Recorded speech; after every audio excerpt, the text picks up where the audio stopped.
So I recently discovered Chained Echoes, a fantastic indie RPG that came out 2022, and I love it. But today I want to round up all the playable characters and rank them, mainly ranking them on their stories and character developments, but I might also factor in their mechanics and ultra attacks. Here's your spoiler warning, I'm going to be going deep into these characters' stories. Rob. So Rob's the son of an earl and acting bodyguard to Princess Lenne. Gotta admit, his skill with a bow and poisons made him pretty useful for swapping in and out for boss fights. But honestly, Rob's a bit of a dick. He'll take every opportunity to be condescending and rude. Eventually we learn that despite being the son of a lord, Rob is treated poorly and considered to be less than a servant. I feel a little empathetic towards Rob and I can see why he's the way he is, as if he's projecting his problems. Later in the game we see him stand up for Egyl, who's being bullied. And I guess maybe it's because Rob can relate to him, with him being treated like less than a servant. And we start to see Rob develop as he eventually asks to be Egyl's squire. Even understanding Rob the way he is, I'm personally still not a huge fan of Rob. He is a massive condescending dick for the majority of the game, so I'm going to place him near the bottom.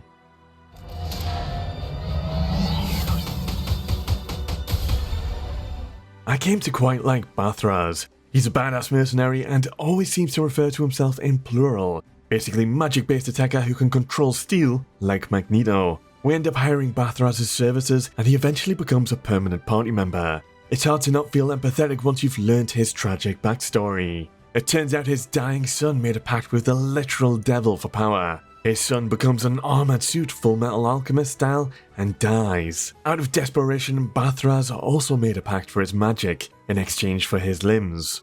Bathraz is wearing the armor his son became, and hence why he refers to himself as we. Respect to this guy. Bathraz goes off alone at the end of the game, in hopes of undoing this curse and saving his son and Amalia. I'd love to see a follow-up game and see where this goes. Bathraz gets a pretty strong rating from me. He's up there. Quickie, really want to level up my subscriber count because that's going to unlock early review copies of games. Here on Peter Bytes I cover lots of RPGs, and if you consider subscribing or liking the video, it would be a huge help. Thank you.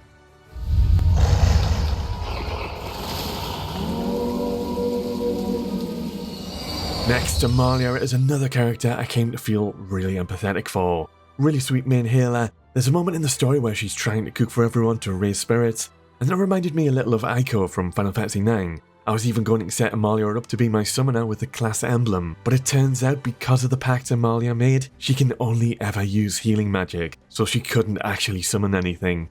And as a trade-off for her healing magic, Amalia has only 2 years left to live, which hits hard when the party celebrates her birthday at the end of the game. Like I said, Bathraz is on a mission to find the cure to the curse. Really want to see a follow-up to that. I'm going to put Amalia just a little bit below Bathraz.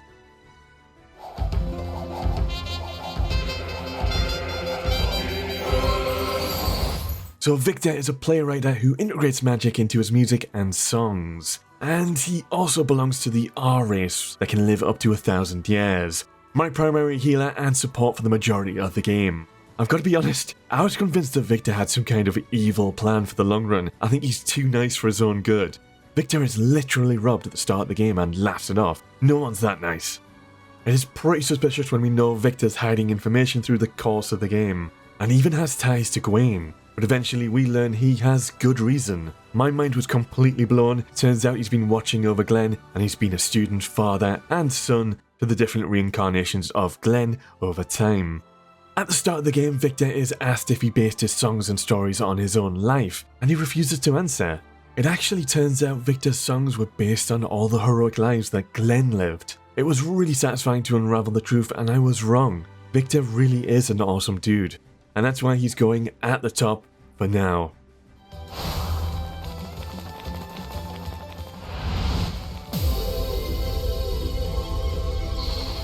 Magnolia is the witch who helped us restore people's minds, and has a bit of a thing for Glenn. Magnolia is a completely optional character to recruit, so she's not quite as fleshed out story-wise as the main characters. We meet her quite late into the game, and even later on we can then recruit her. We learn she was actually a fairy queen who lost her powers. Pretty awesome little twist and awesome character. I've got space in my team for her magic, just wish we got a bit more of her. She's going in the middle.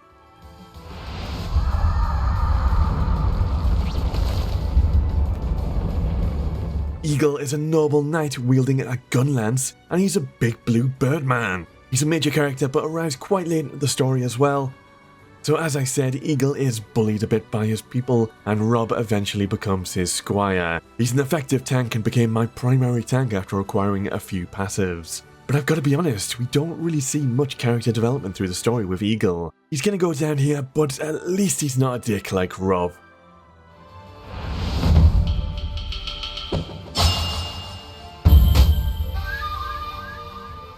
Sienna, known as the Scarlet Succubus and a katana-wielding thief. I like Sienna, she's almost got an unintended goofy side to her, and I'd always make use of Sienna just for making my enemies bleed. We first meet Sienna after she's robbed Victor, and we get to go on a thieving spree with her. At first it seems like she'll happily steal from anyone, but we quickly learn that she does actually have a conscience, when she can't bring herself to steal from a poor family with an ill child. Sienna joins the party out of convenience to avoid bounty hunters, but she ends up sticking around for the long haul. So when I saw Sienna's ultra attack, I got the impression she has some crazy past as something like a ninja or a samurai, but it turns out she actually has a history with the church, and she has a goofy moment where she reveals this, but we've already worked it out. One of my favourite characters, and she deserves her spot at the top for now. Lenne, our princess in hiding and a badass Valkyrie. I found the story between Lenne and her brother fascinating. While her brother is acting ruler from the brother's point of view, he's had to do all the hard and dirty work ruling a kingdom, while Lenne runs off exploring the world. And when it's put like that, yeah, it's true. It's not black and white, Lenne's not perfect. There's a cool moment where Lenne has to defend Glenn's sky armor from Valkyries, and I just wish we got to see more moments like this.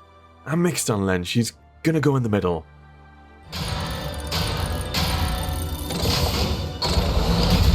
Our main character Glenn, a nice guy, following his dreams to pilot a sky armor, who ends up overcome with guilt after he accidentally uses the grimoire twice.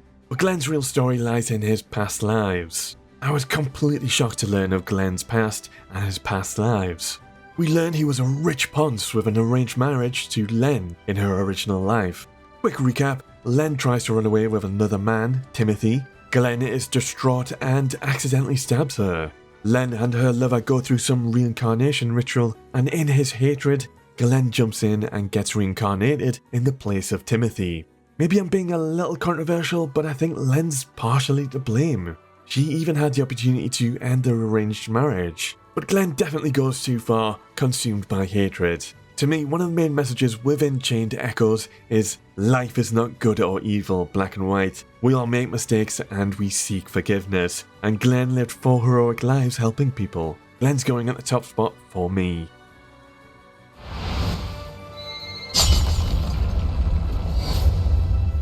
Kylian. I've got mixed feelings about Kylian. This guy has played every side and betrayed just about everyone. Throughout the story, Kylian makes it clear that he has his own agenda, and he'll do whatever it takes for his goals. And that includes becoming the bishop's escort. He turns on the party and tries to kidnap Lenne. Bit of a dick. And while I think one of the core themes of Chained Echoes is forgiveness, I think there's a lot to forgive with Kylian. While Glenn is forgiven for his past mistakes, Glenn forgives Kylian and sacrifices himself to save him. I feel like Glenn more than earned his forgiveness, while Kylian not so much. He's gonna go in the middle.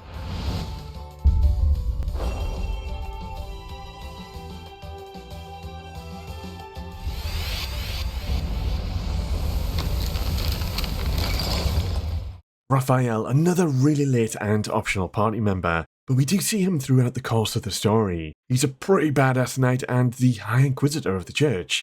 He was always decked out in his armor, so I wondered what he would really look like. While we fortunately never clash with Raphael, he saves us from a big bad demon at the start of the game. And when the church falls, we're eventually able to convert him to our side. Find him hiding out and looking after the little girl from earlier in the story. I like Raphael.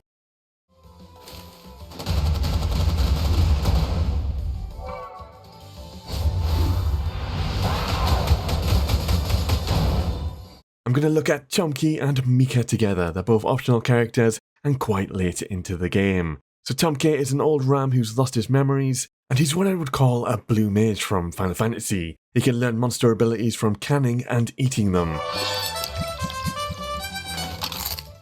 Tomke's getting old. He's forgetful, and eating helps his memories come back. While Mikah is considered to be Tomke's granddaughter. Mikah gets eaten by the Megalo worm after pushing Tomke out of the way to save him. That begins our quest to save Mikah. It's pretty awesome reuniting these two, but I'm not a huge fan of Mikah, who will just attack her grandfather whenever he's forgotten things with his old age. They're both going down here. Okay, let me know who your favourite character is in the comments, and peace.